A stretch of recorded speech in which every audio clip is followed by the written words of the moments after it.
Assalamualaikum warahmatullahi wabarakatuh. Hai teman-teman, perkenalkan nama saya Putri Melda Francisca dengan NIM 23104022 dari program studi Psikologi Islam IAIN Kediri semester 3. Dalam video kali ini saya akan menjelaskan tentang variabel independent sample uji T dan cara mengerjakannya. Di mana variabel independen ini merupakan analisis statistik yang bertujuan untuk membandingkan antara dua variabel yang tidak saling berkaitan. Langkah-langkah pertama, kita mengidentifikasi variabel terlebih dahulu. Pertama-tama kita akan mengidentifikasi variabel, di mana variabel X adalah jenis kelamin, yaitu laki-laki dan perempuan, sedangkan variabel Y adalah kesehatan mental. Setelah kita menentukan variabel X dan variabel Y, kita menentukan hipotesis, di mana dalam norma statistika hipotesisnya ada dua, yaitu H1 dan H0, di mana H1 ini dapat diartikan sebagai ada hubungan antara jenis kelamin dengan kesehatan mental, dan H0 tidak ada hubungan antara jenis kelamin dan kesehatan mental. Setelah kita menentukan hipotesis, kita langsung ke layout data, di mana di layout data ini kita mencari Y1, lalu Y2,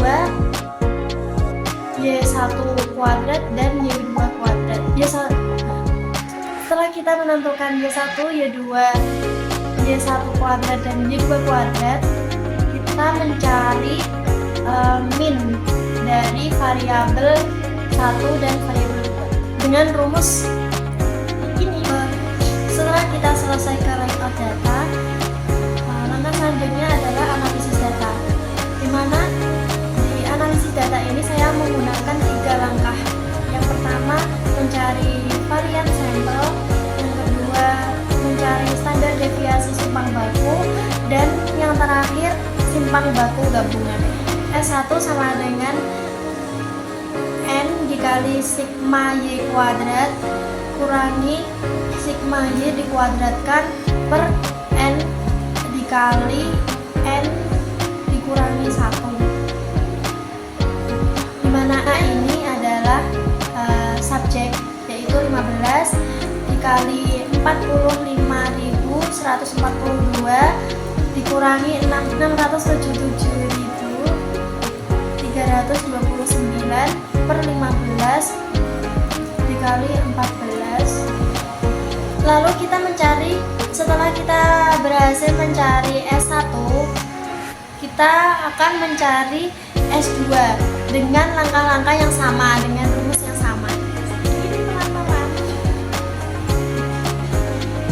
Setelah selesai varian sampel, kita akan mencari standar deviasi simpang baku.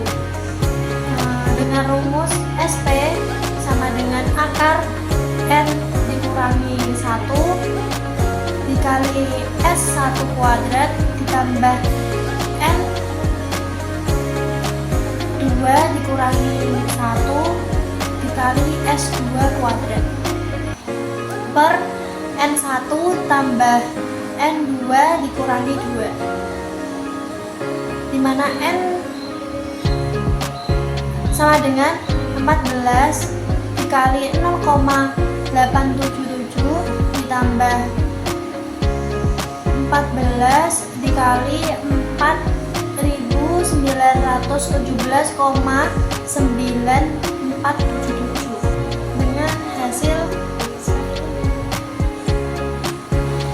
Setelah kita selesai mencari standar deviasi simpang baku, langkah yang terakhir yaitu mencari simpang baku gabungan dengan rumus SY1 dikurangi SY2 sama dengan SP per akar, di mana rumus dari simpang baku gabungan yaitu SY1 dikurangi SY2 sama dengan SP akar 1/N1 ditambah 1/N2 sama dengan 49,5895 dikali akar 1/15 ditambah 1/15. Hasilnya seperti ini ya teman-teman, soalnya panjang sekali. Nah, setelah kita selesai mengerjakan 3 tahap itu, kita langsung lanjut ke uji t-test, dimana di uji t-test ini kita menggunakan rumus seperti ini, yaitu T sama dengan Y bar 1 dikurangi Y bar 2 per S Y1 dikurangi Y2 SY2 sama dengan seperti ini.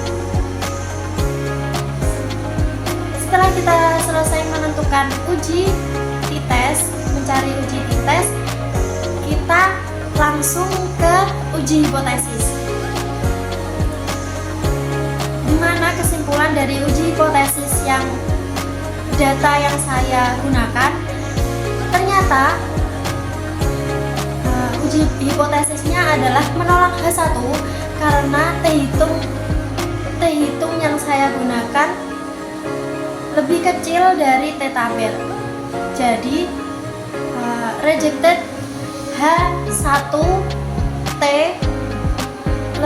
kurang dari if T tabel,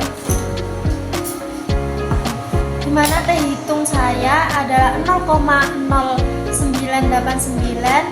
kurang dari T tabel 1,701. Jadi kesimpulannya adalah menolak H1 dengan taraf kepercayaan 5% dengan T hitung 0,0989 lebih kecil dari T tabel 1,701 dengan artian tidak menerima H1, artinya tidak menerima H1 karena tidak ada hubungan antara jenis kelamin dan kesehatan. Mungkin cukup sekian video kali ini, semoga bermanfaat. Thank you.